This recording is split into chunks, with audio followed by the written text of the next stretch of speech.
Celtics Beat is brought to you by FanDuel, the exclusive wagering partner of the CLNS Media Network. They did it. They're alive. They're alive. Welcome, everyone, to Celtics Beat the Seas. They have forced a Game 7. It's amazing how it all works, right? They go from, fifth in the championship favorite betting, vault up to first again with a win over the Sixers, because in winning Game 6, not in dominating fashion, but they did enough, and we'll get to all the specifics as we look ahead to Game 7. That means they are now in position to come on home for a Game 7 where historically they have performed very, very well. Going back, every team is different, every year is different, but in NBA history, if you like raw numbers, the Seas are phenomenal in Game 7s at home. They are phenomenal in Game 7s against Philadelphia, and evidently they are great in the year 2023 at wrecking Mother's Day. With Ian Thomsen, Evan Valenti, I'm Adam Kaufman. Gentlemen, it's good to see you. Great to see you. Kaufman, I hope nobody had big Mother's Day plans, right? Yeah. Who has Mother's Day plans? My wife not thrilled to wake up to the news that the Celtics won. My mom doesn't know yet. I'm trying to figure out how I can finagle this. I'm not quite sure how I'm going to do it, but we're going to figure it out. I promise. Well, look, we don't know, obviously, as we sit here right now. We won't know until later this evening. So maybe if people are listening tomorrow, you will know by then, the time warp that is listening to a podcast. But we will find out based on the Lakers-Warriors result whether the Seas will play at 3:30 in the afternoon or 8 o'clock at night. Those are two very different things. I would prefer the night game. It just, let's open up the day for Mother's Day. Let's give it to the moms throughout the day. Unfortunately, however, that's not up to us. So it might be a mid-afternoon game that totally messes with dinner. But the most important thing, Ian, putting all respect for the moms aside, even Abby Chin, who was excited to work on her day, on Mother's Day, as she was with us a couple of days ago, because it means good things. It means the Celtics, they still exist. They are still playing for a championship so long as they continue on. Survive in advance at this stage. Game 6, the big change, there were a lot of changes, but the big change obviously was, in a matter of speaking, Joe Mazzulla relenting to his players, who had seemingly behind the scenes been pushing for Rob Williams to be reinserted into that starting lineup so they could play the lineup that they had as often as they could, as often as they were healthy last year, that Mazzulla kind of really veered away from this year as he pushed Mazzulla ball, if you will, in an offense-first philosophy as opposed to defense-first. But we saw what it did, a game that was 95-86, great defense, something we had not seen in a couple of games out of the Boston Celtics. I know we're going to see it again in Game 7. There's no way he's going to change anything now. But how impactful to you was that move? Oh, it was everything. And it's the first time in a long time that they made you think about last year's team.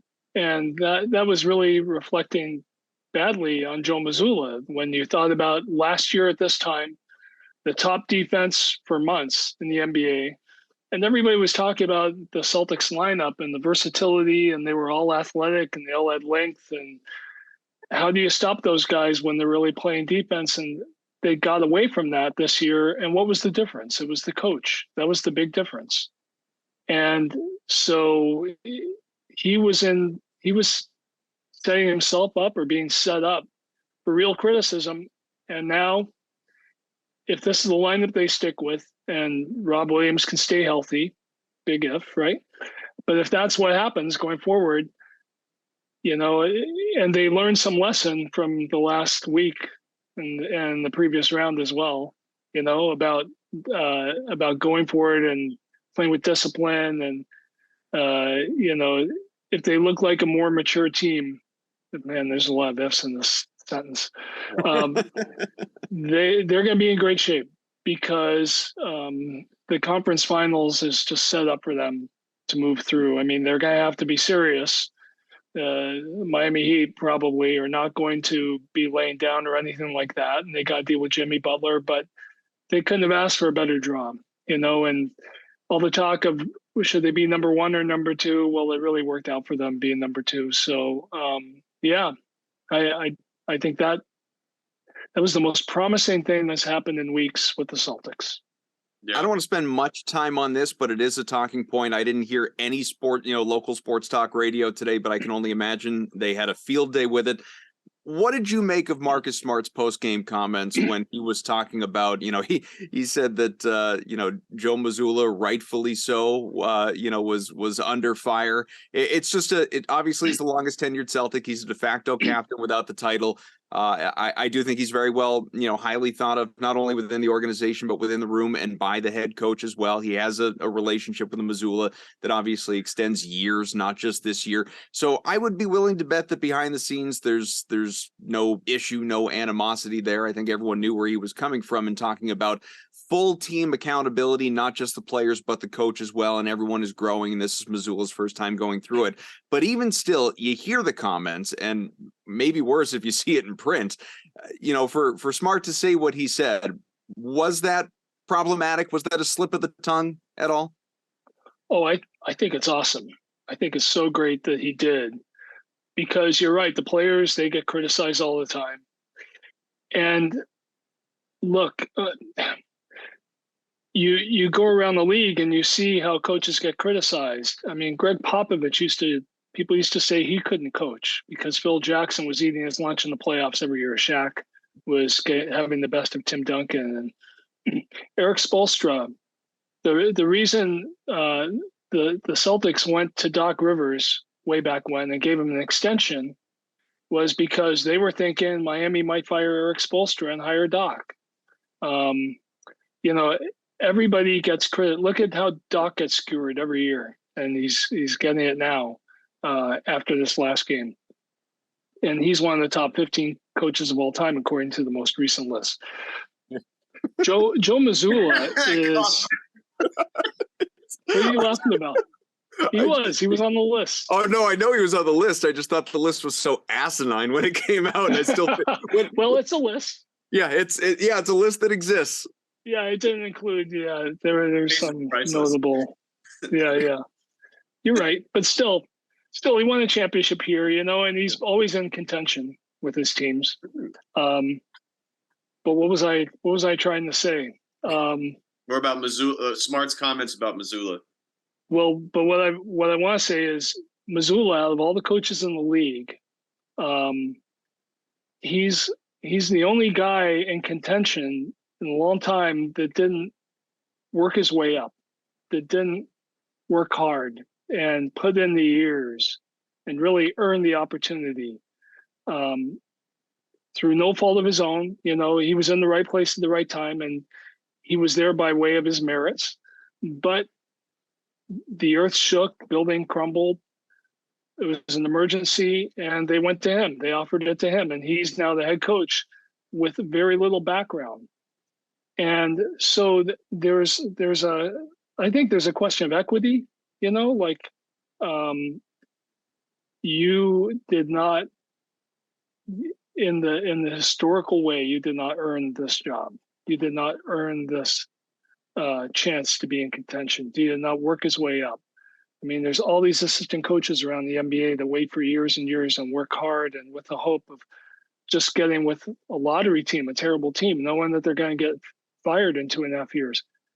This guy took the side door and he went in, and now he's been making the most of it. They've had a great regular season.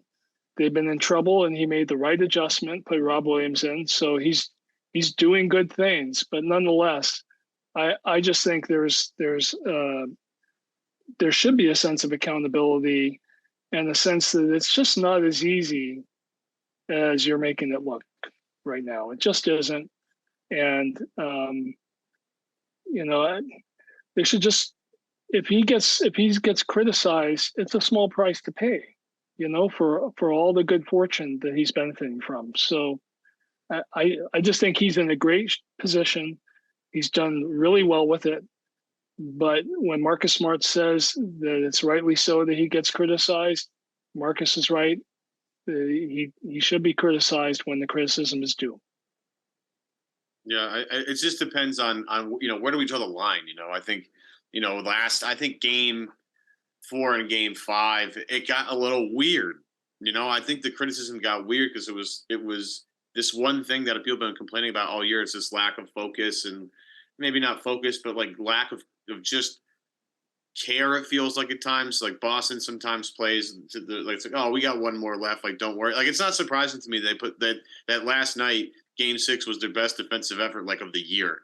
It is not surprising because it's like, yeah, we all know what this team is capable of when the backs are up against the wall. We as fans in media alike, I guess I'll throw in there too, like we would just hope that Boston would just play like this every time. But I maybe there's something that they're just not telling us about. We're saving this for when we really need it so that we conserve energy. I mean, I don't know what it is. I mean, I've listened to Simmons and Russillo talk about how LeBron uses energy as a year 20 player and how he really picks and chooses exactly when he wants to attack and all that stuff. I don't think Boston does anything like that, but there's just some sort of like lack of winning mentality sometimes that drives people crazy. And after game 4, everybody's trying to figure out, okay, it's Tatum's fault for not going early enough. Oh no, it's Brown's fault for doubling off the strong side corner. No, it's Smart's fault because he shot the shot. And we're all sitting here trying to figure out who's to blame. And it's really a collective effort. Like, you win as a team and you lose as a team. And I think oftentimes It's too easy. Well, it is sometimes that easy, but sometimes it's not. I think that you can blame certain guys more in other situations, but like every single play matters in the playoffs. Like that game 4 loss shows that every single possession in a game matters because, when you lose by 1 point, you could point to that turnover there is what cost them. This missed rotation here cost them. And you can do that all the time. And over a course of 48 minutes, you're going to come up with a different guy for every flaw. And then again, I'll collectively word it all together. I don't think it's a problem that Smart said that, just because, again, he's been the longest natured Celtic on the team. He's been there forever. He's kind of the guy that like we as fans look to as the heart and soul of the team. People don't like the fact that Jayson Tatum is more on the softer side. People don't like the fact that Al Horford, who is the oldest guy on the team, doesn't talk as much, although he was talking last night in the huddle, and people found a problem with that.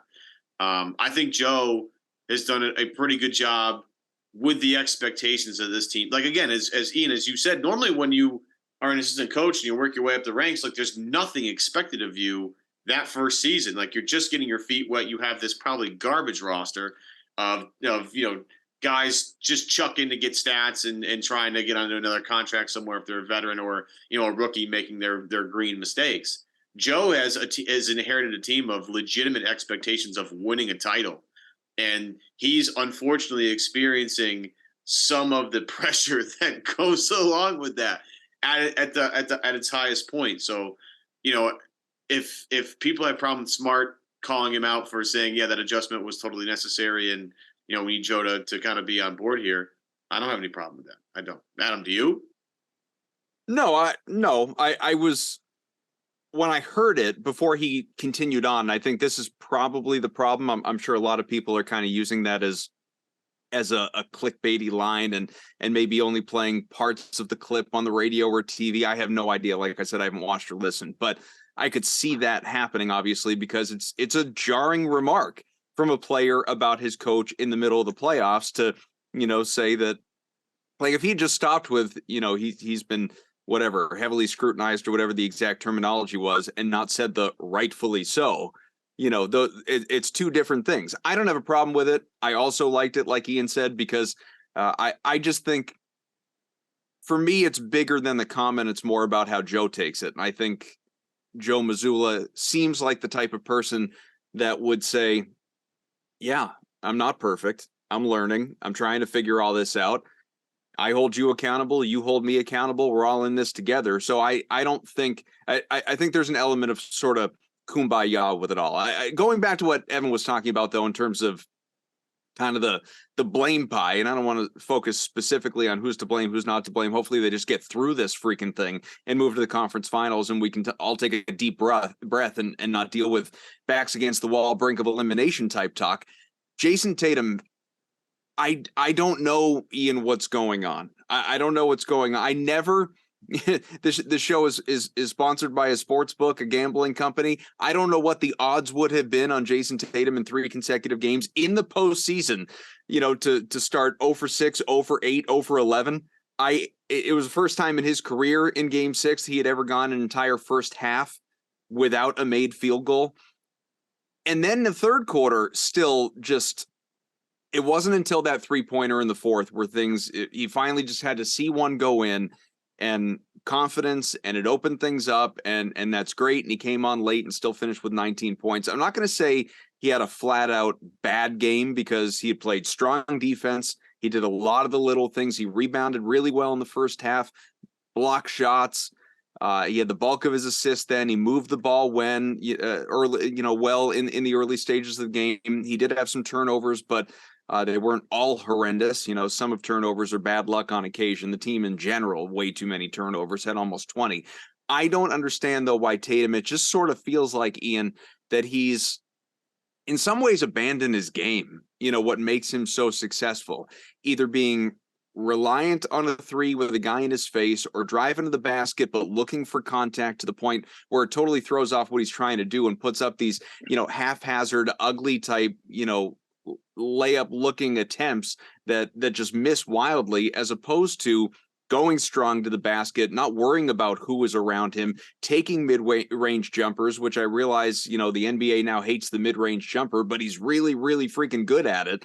I just don't know why. I know he's a confident guy, and that's good. Humbly, Clearly. one of the best players in the world, as he said, and he is. I don't understand why he isn't. We're not seeing the Jayson Tatum that we're used to, and it's making people think back to the finals last year against the Warriors and all. The credit, he's not clutch, he's not a big game performer, he's not a superstar in the postseason, he's a fraud superstar, he should be traded. You know how social media works, it goes to the nth degree.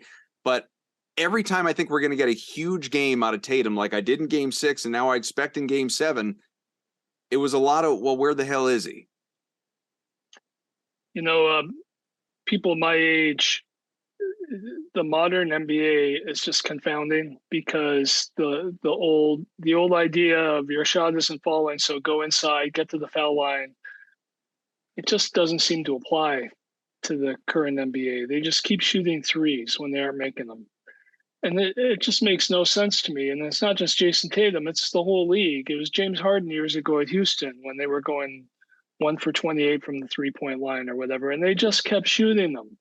And if it's not falling, go inside and see the ball go through the basket like people talk about, and then go back out there after you've seen that, after you have some success. But don't just let the game go away, And then there's this question with Tatum when you watch him of last year at this time. He was everything for the Celtics. He was their scorer, but he was also their playmaker. He was bringing the ball up, and he was directing the traffic, and he was making the decision: is he going to shoot or is he going to share it? He was like an oversized point guard at times, and he seemed to have gotten away from that a little bit. And last night, I don't know if it was because his shot wasn't falling, but he seemed to be doing more of that. He was doing a really good job of it, and they were responding. They were scoring around him as he did it. I just see a guy that has been through a lot of changes in the last year. Between Udoka last year asking him to be that playmaker, asking him to be that decision maker, and he grew into that role before he got tired in the finals.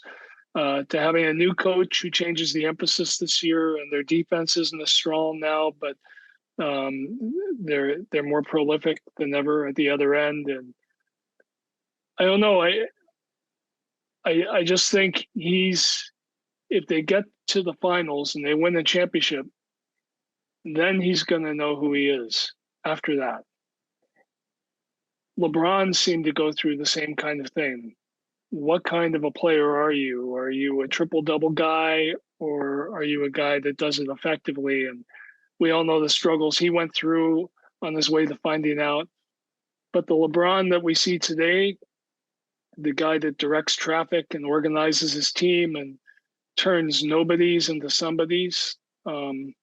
He did a lot of that back then with nobodies turning into somebodies. But the guy that we see today, that was not who he was a dozen years ago. He was where Jayson Tatum is now. He had all this talent, and he had all these abilities to do different things. But when do you do them? When do you do this? When do you do that? And when you can do a lot of different things, when you have a lot of different tools, how do you choose which tool at which time? When does it make sense? And it was almost like with LeBron, it was like watching trial and error as he tried to figure it out. And that's a little bit like that with Tatum too. He's just so talented. He can do so many things. And when does he choose to do this? When does he choose to do that? And so I just see a guy. I know he's been in the league a long time, but age-wise, still not that old. So he's got a lot of great years ahead of him. But I just think when he does win a championship, then he's gonna know. He's gonna know who he is.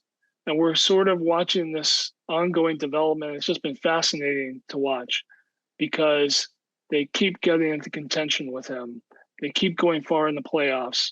And that puts him so far ahead of so many of the other young players in the league. It gives him such an advantage.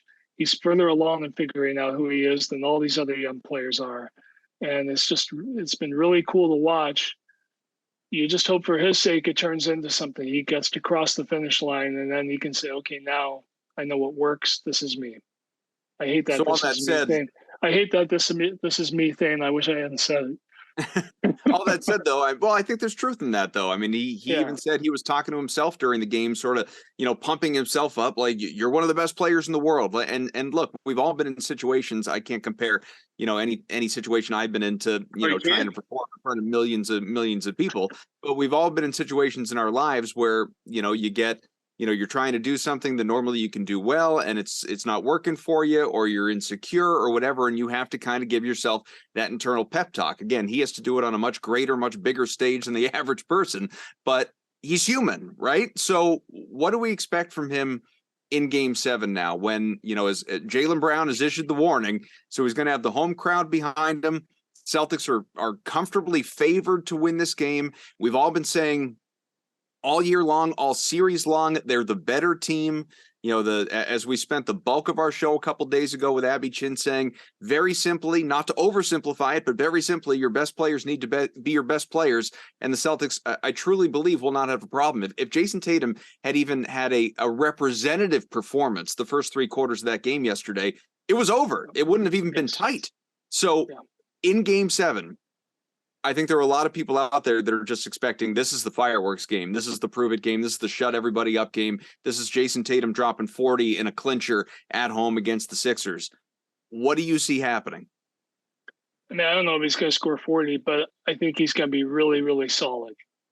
And all the other things he was doing in Game 6, besides not scoring, the defense and the rebounding and the playmaking, the hustle plays, all that stuff, I think you're going to see that.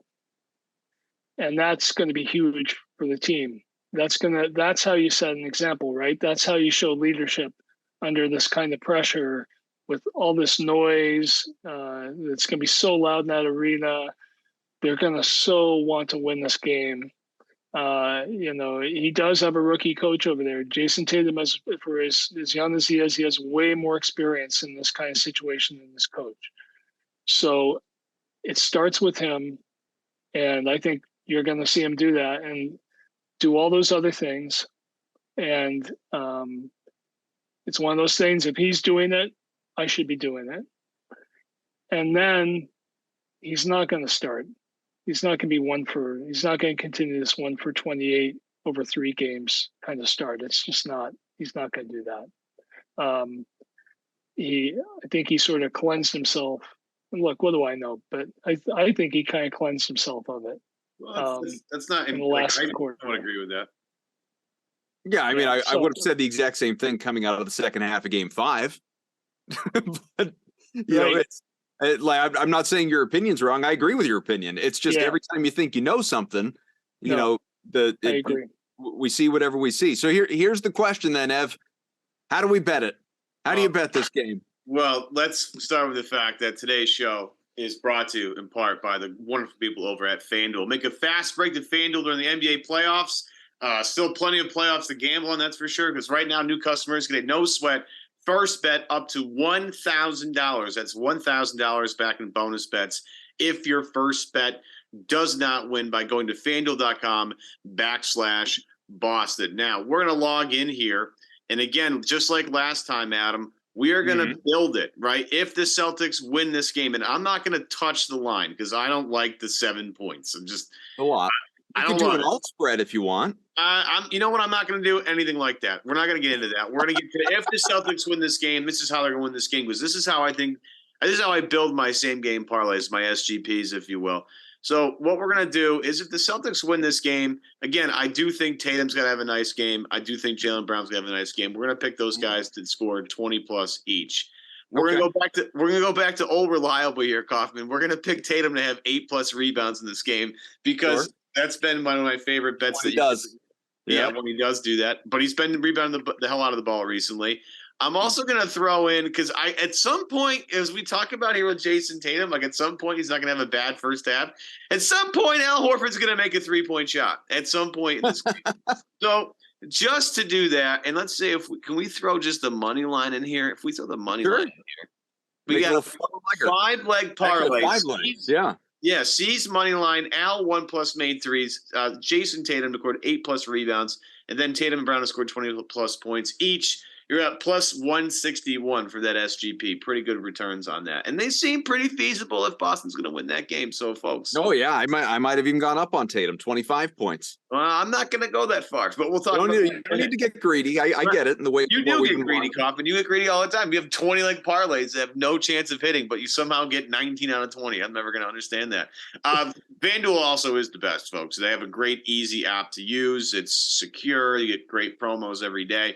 And you get paid instantly. There's no better place to bet all of the playoff action than on America's #1 sportsbook. That is FanDuel. Visit FanDuel.com/Boston and get a no-sweat first bet up to $1,000. That's FanDuel.com/Boston. FanDuel, the official sports betting partner of the NBA. Now, before we pivot real quick, I do want to get Ian's thoughts on something that we have debated on this show countless amount of times. Kaufman, you and Sean Devaney actually titled your podcast this the last time you guys chatted.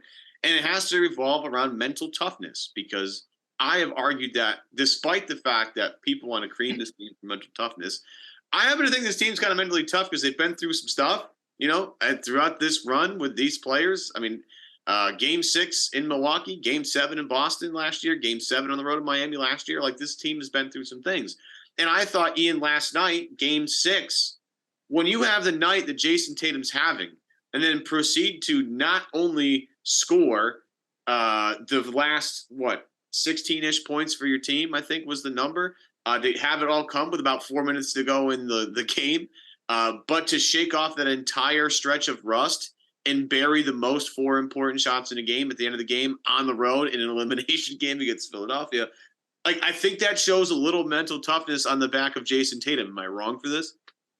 No, I completely agree. And what Joe Mazzulla said last night, when you're missing all those shots, the hard thing isn't to keep shooting. The hard thing is to play the other end, keep playing defense and do all the other things and not let it stop you. Because how many times do you see around the NBA teams shoot badly and they just kind of give up? They lose interest. They get discouraged. The Sixers did last night. Yeah. So,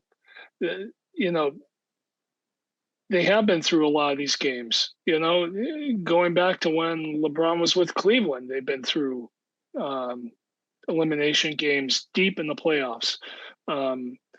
So I do think they have a lot of mental toughness, that they have this ability to play well under this kind of pressure. Their issue isn't mental toughness. To me, it's sort of a discipline or a focus that's let them down, whether it's losing that game against Atlanta or losing Game 5 at home to Philly and not showing up for it. That's the problem. And that's not mental toughness.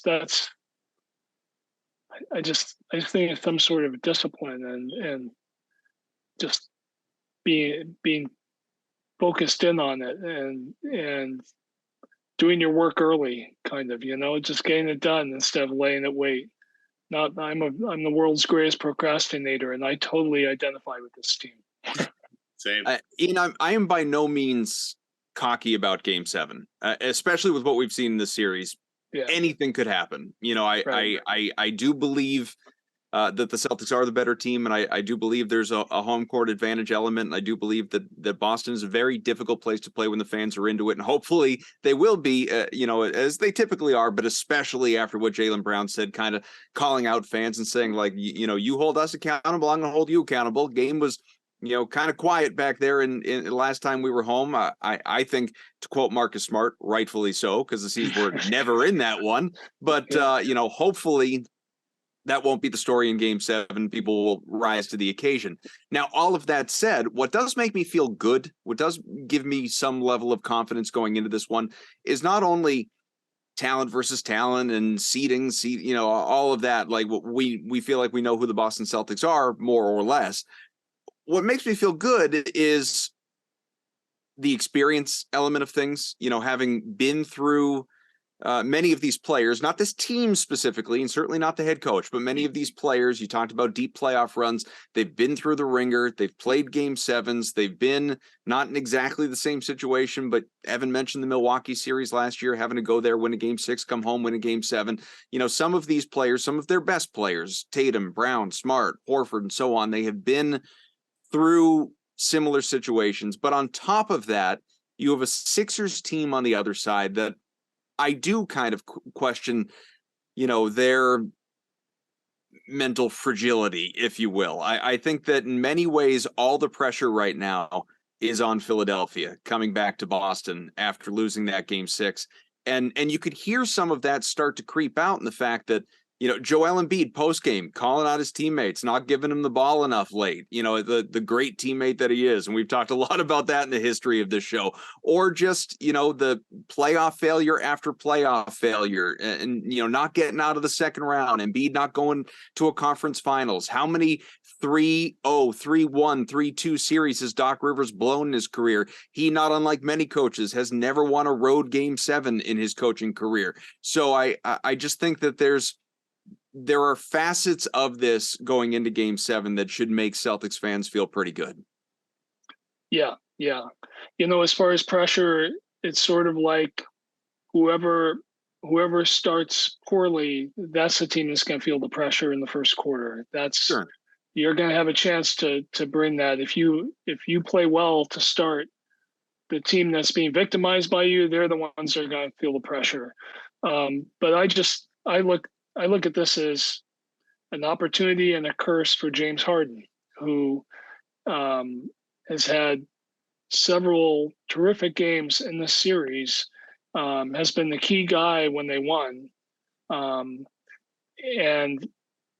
But that is not a defining element of his career. He's known for playing terribly when it matters in the playoffs. So which guy is going to show up?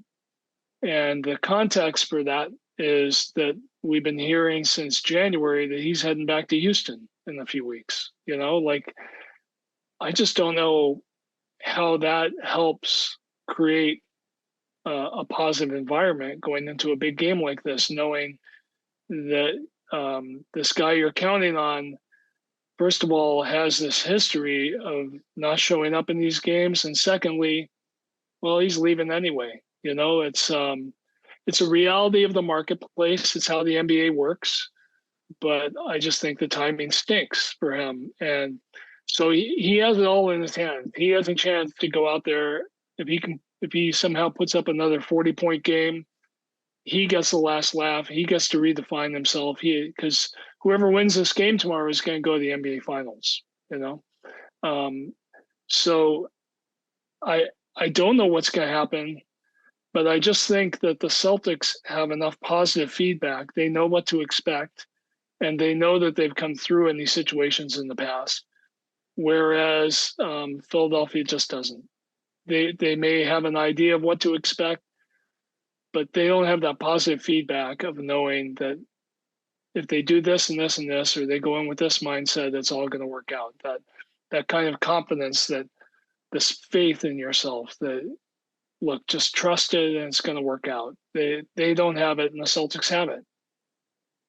Yeah, I don't know. This is the pressure. I think is Ian alluded to. Like, whoever gets out to a hot start, their team's going to feel that pressure. I think Boston has a ton of pressure on it.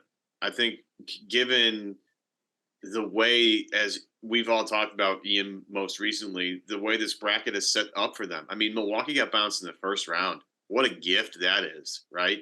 You have, I think, a lot of great teams playing out west right now. I mean, I love watching Denver. They're an amazing team. Golden State, with their history, can't count them out until they're dead. Lakers and LeBron, kind of the similar deal here. Like, you can't count LeBron out until he's not in the playoffs anymore. And one of those two teams is going to play Denver, and Denver is going to take care of another strong team. So, like, again, it kind of has fallen in place for the Celtics here. I think if Philly were to the NBA Finals, it'd be a tremendous story. I'm not saying it's not, but I think the story would be Boston really blew an opportunity, not Philly won the Eastern Conference semifinals and had a great path to the finals. This will be more about Boston blowing a golden opportunity after last year going through a really tough schedule. I mean, you look at the Nets last year, swept them in 4 games. I know they weren't a terrific opponent in terms of sweeping them, but I mean, they had Kevin Durant, Kyrie Irving, and game 1 was a classic. Had to go on the road, beat Giannis in a game 6, then win game 7, then game 7. Like Jimmy Butler, Kevin Durant, Giannis, Drew Holiday, Kyrie Irving, to run through that gauntlet to get to the finals was impressive. I mean, I think we talked about it last year, Kaufman, about how we thought, Boston playing the Nets in the first round was like going to be sneaky tough, and how people were avoiding that matchup because they didn't want to play the Nets. And Boston, won a couple of games at the end of the year, got that 3 seed, and then had to go on the road the whole rest of the way. Like, that wasn't easy. This time, Boston has home court the entire time they're alive, thanks to Milwaukee losing, and they're going to blow this opportunity. Like, that's the thing to me. Whether again, every team's going to feel pressure, but if Philly wins, it's not going to be about Philly winning the series. And look, Philly's played great. I talked a lot of smack about Philadelphia in a lot of podcasts this year, and I've eaten my words. So shout out to all the Philly fans in the comment section of the previous videos, giving us a lot of flack. I've been thoroughly impressed with their defense. I've been really impressed with the way Philadelphia has been able to guard Boston throughout the entire series. Game 6, there was so many frustrating steals by Philadelphia that reminded me of Miami and Golden State last year, where they would just swipe at the ball as the Celtics come into the lane, and then there's a fast break the other way. It drove me nuts last night. I had nightmares again, but it won't be about Philadelphia. The national media, the Colin Cowherds of the world, the First Takes of the world, the Nick Wrights of the world, all of that's going to be Boston blew this, and and as we can attest to, like, once you have, like, Simmons is already doing this, had the Celtics missed their window thing with a 24 to 25-year-old that I can't quite figure out.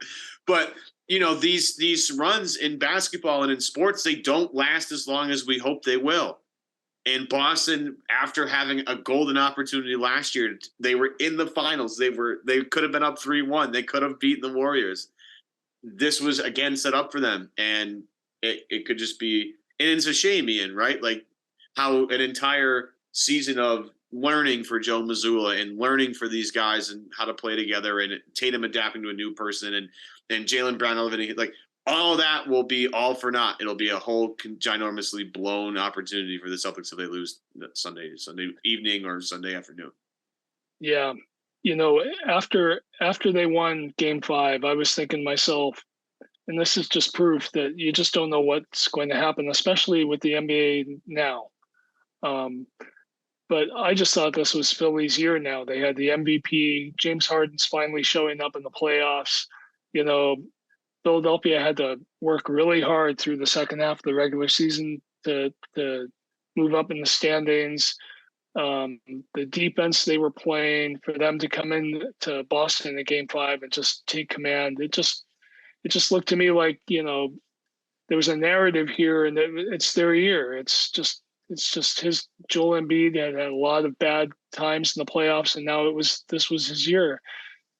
And then the very next game, it all changes again. One thing about, you're so right, Evan, about how these windows of opportunity are just so short in the NBA now. You put together a young team and you say, man, this team could be great for a lot of years, but it never, except for the Warriors, it hardly ever works out. It's just really hard to keep it together, to keep it going. I think part of it is the team has to win championships to keep it going. The one thing that you can take away maybe from Jayson Tatum's really bad start and his inspiring finish is that he didn't play like a young player. He played like an older guy who said, oh man, going in the fourth quarter, I may not get this opportunity again. That's really what he looked like when he was making those shots. It was like, I have to make this stand now. There's no tomorrow. I have to do it right now. I mean, he looked like a 32-year-old player, like saying, I got to do this now. I can't think about next year. There is no next year. And for young players to have that kind of mindset is really, that's like the secret mix, because you have all this talent, you still have the young legs, but you got the old head, the wise head that's telling you, don't blow this, don't waste this. And for him to do what he did in the fourth quarter after that start, that's how many young players in this league would ever do that? It shows that he's not really a young player anymore. He's kind of turned the corner that way. Well, look at Devin Booker, right? Devin Booker, and I think Devin Booker's amazing. That's flat out. But Devin Booker in a do or die game last night wasn't great, and it wasn't. Yep. And that's I'm way more interested in the Booker fallout from that. Just, I mean, he's getting the, not to cut you off, but obviously he has the dud of a game. They get totally embarrassed at home. Durant wasn't particularly good either, but Booker, who had been so good, like best player in the world for weeks, total no-show, and then blows off the media, doesn't talk to them post-game. And apparently, I just saw this on Twitter, he blew off the media for exit interviews again today.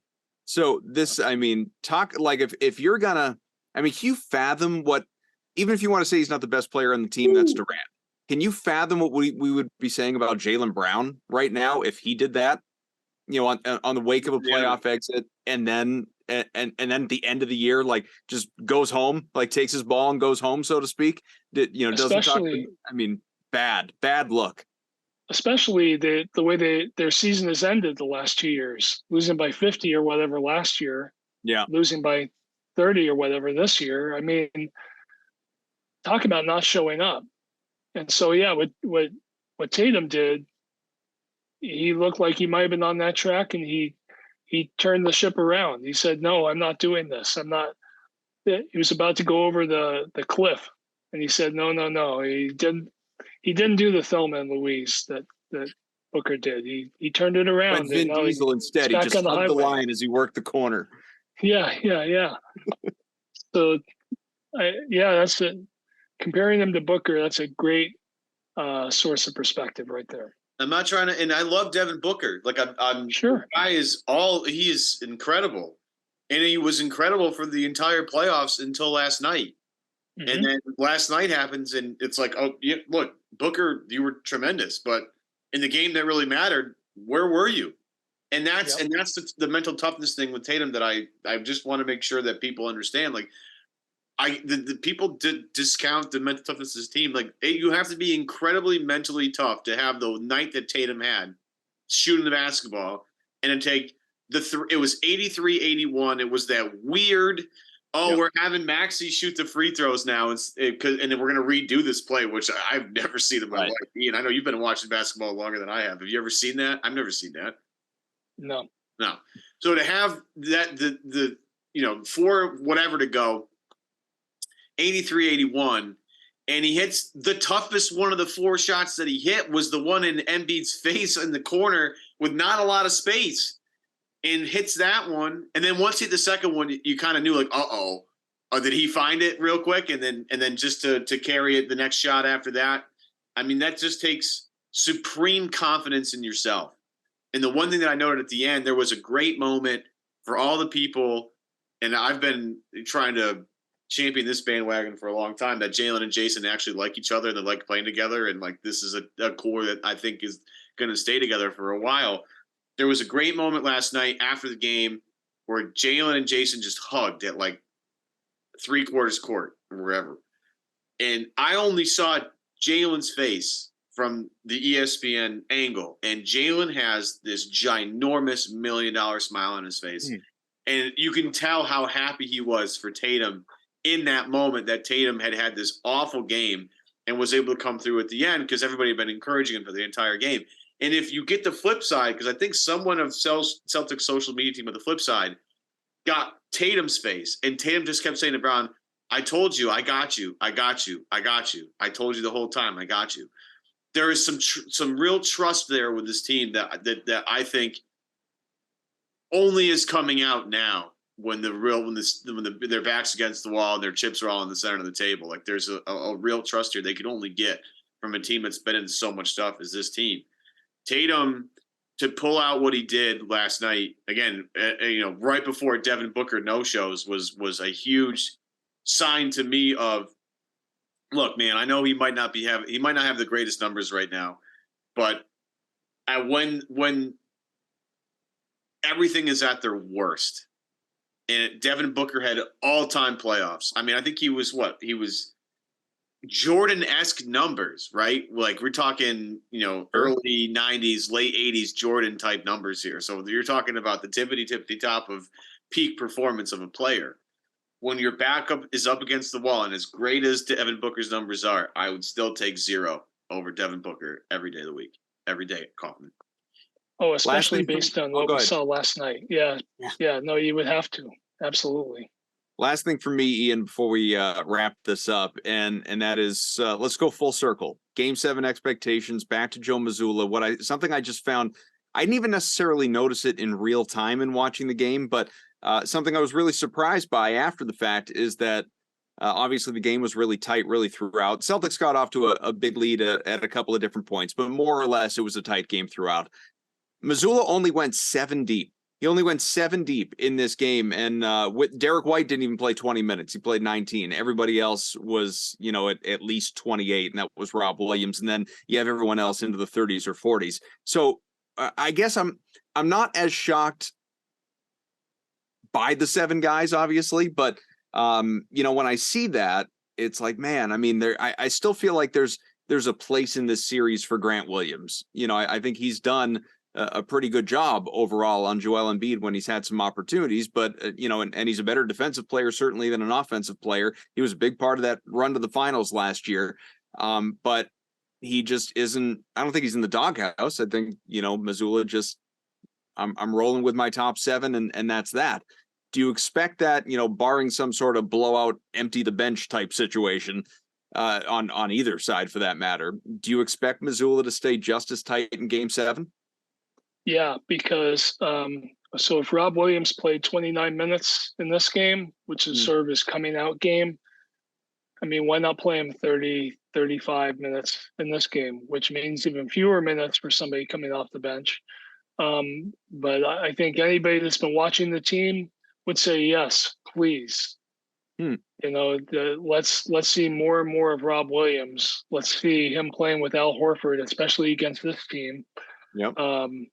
Let's deny the ball to Joel Embiid.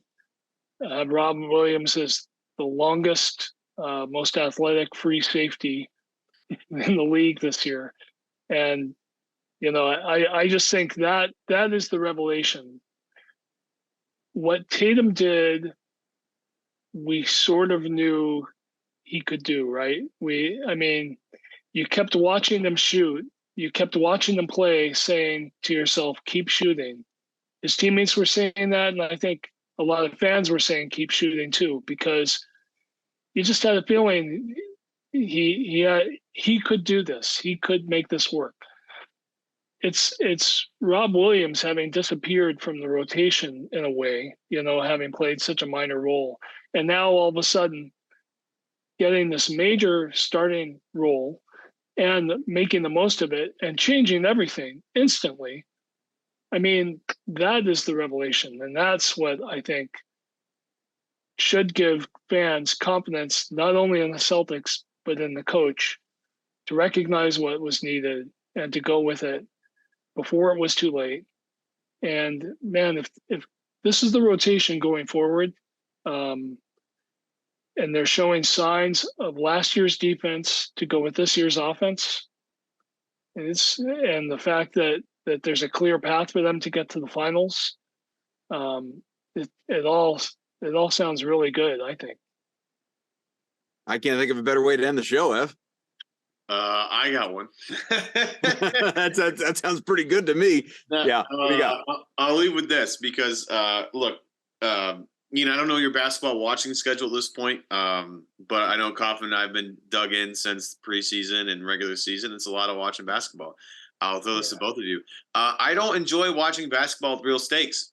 It's not fun.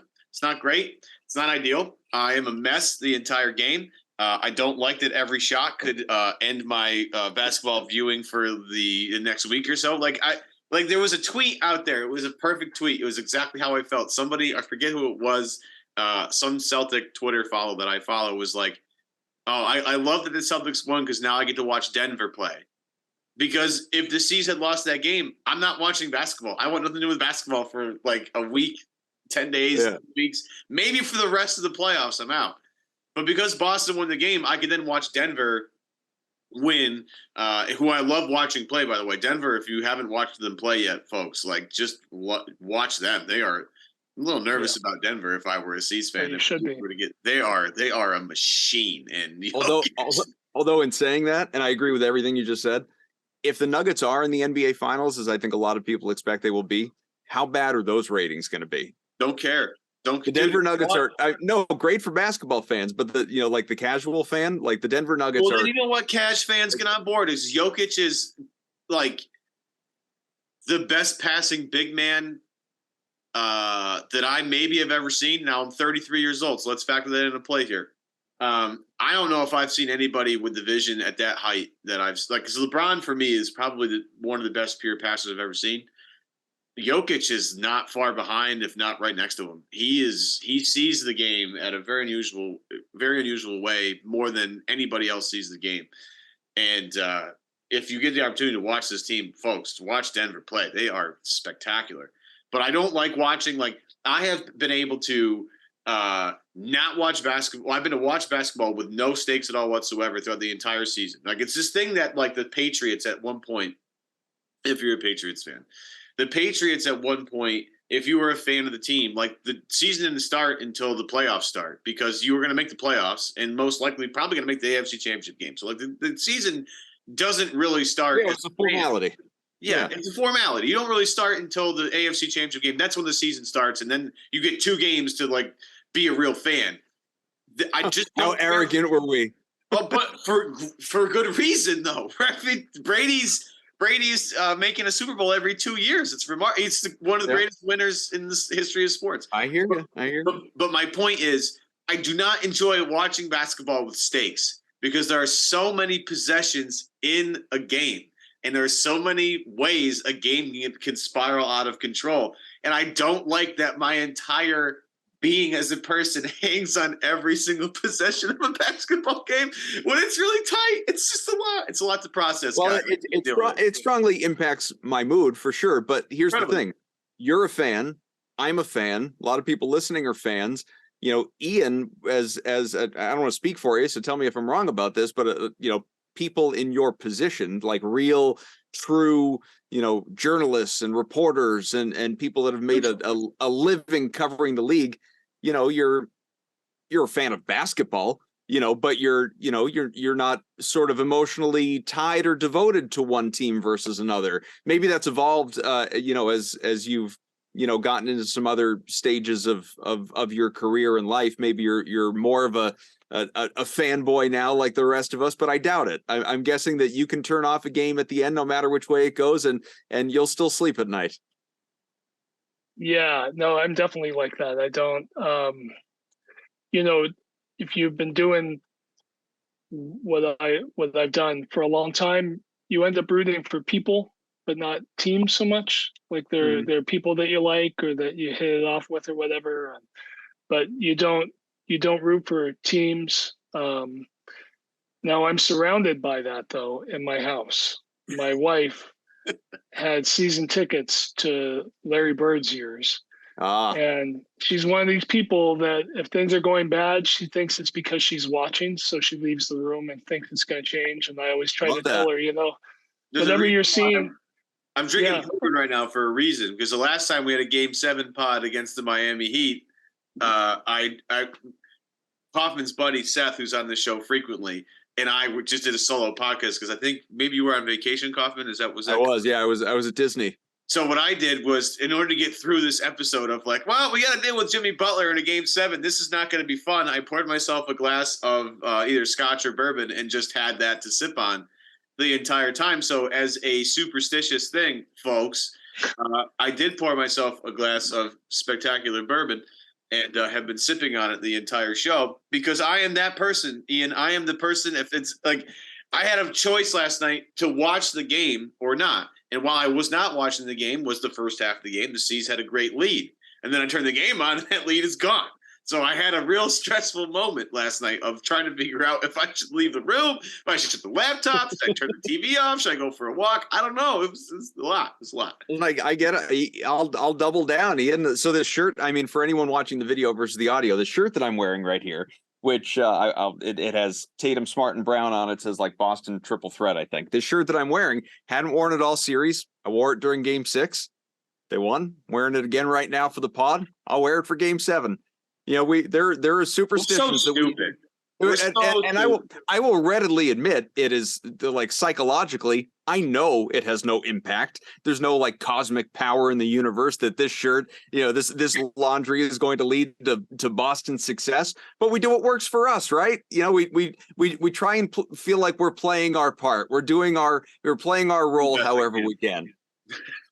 Well, first of all, I'll say, you know, you can go ahead and say you're drinking because of superstition, Evan, but like the rest of us. So you actually have a problem. Yeah, really. Yeah. It's superstition. I gotta talk to me about that. Yeah. But yeah, so many people in sports are superstitious. One of the first times I went down to see Doc Rivers when he was coaching Orlando. I was with Sports Illustrated, and the PR guy came up to me after the game and said, you know, we lost this game, you know, Doc's going to ask you to not come back. And I was like, yeah, sure. And so I happened to be walking out of the arena and he sees me, he comes walking up at me. He goes, when you heading home? I said, tomorrow. He said, good. Because he's superstitious. I was there when they lost. Yeah. I keep telling my wife that, you know, you think by sitting in a certain position on the couch, that you made a difference on that play, but that play happened like 14 seconds before you saw it, because that's how long it takes to go through all the different filters and everything. You know, it's not, you're really not having this effect. But I just live in a sports crazed house, and I'm the one that's around sports all the time, and I don't have this passion the way they do. My wife has 3 cardboard cutouts, life size, of Tom Brady. And when Tom Brady, whenever there was a Patriots game, she would put the life-size cutout of Tom Brady on their front porch. And I remember Tom Thibodeau was in town in between jobs at the Celtics shoot-around, and he started talking about Tom Brady. And I said, don't talk to me about Tom Brady. And I started telling him about my wife, and she puts the cardboard cutouts on our front porch.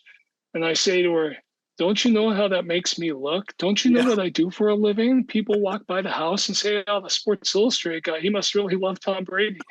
And, you know, that's when I heard Thibodeau has like he has a real smoker's laugh. Like he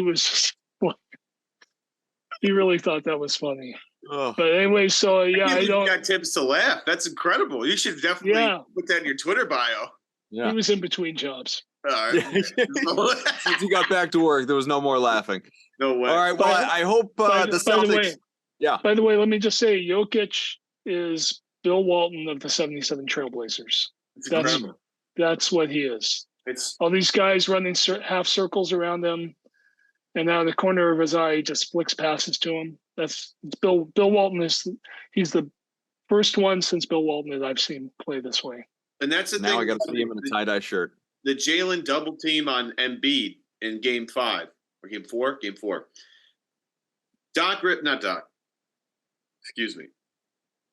Popovich talked about defending Jokic and how you have to send help at Jokic from a place he doesn't see, because if he sees you coming, you're cooked.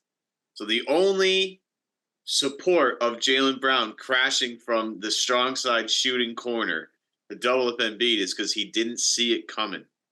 And that was the only saving grace of that play, where I'll be like, you know, if Jaylen saw Embiid was not paying attention to him and decided to freelance for a second, I think Popovich would also somewhat agree with what he did. Now, did we love it? No. Did it cost them the game? Yeah. But the reasoning behind it, I thought, was sound. And I always think of Jokic when it comes to double and bigs like that. And Jokic is such a different animal than Embiid. He is, again, I implore all of you that listen to this podcast and watch this on YouTube. You got to watch Denver, because it's like, for someone that loves basketball, you're not going to find a more joyful player than Nikola Jokic. It's not possible, because he plays the game at a level that you don't see, and especially at that size, you definitely don't see it. So enjoy it while you got it. Well, I only hope people are out there listening at this point. We've been going over an hour, and historically speaking, people will tell you that the tune out is real. So we're going to go. But listen, all I care about at this point in time is one more Celtics win, and then 4 more, and then 4 more after that. But one more Celtics win. I hope everybody out there listening has a great Mother's Day, whether you are a mom or you're with your mom or you're celebrating your wife or whatever you're doing. I hope it's a great Mother's Day. I hope the Celtics play in the evening so that you can make Mother's Day a day and not just a few hours of breakfast in the morning or whatever it is. And come Monday, Tuesday, whenever it is that we do our next show, it is a celebration, a look ahead, and not a postmortem. That is what we're rooting for. And you know what? I'm dangerously feeling good. Thanks to Ian Thomsen. Thanks to Evan Valenti. I'm Adam Kaufman. Thanks to all of you that are listening. Rate, review, subscribe. Thank you to our sponsors. Remember, we're coming at you twice a week. We will talk to you again real soon.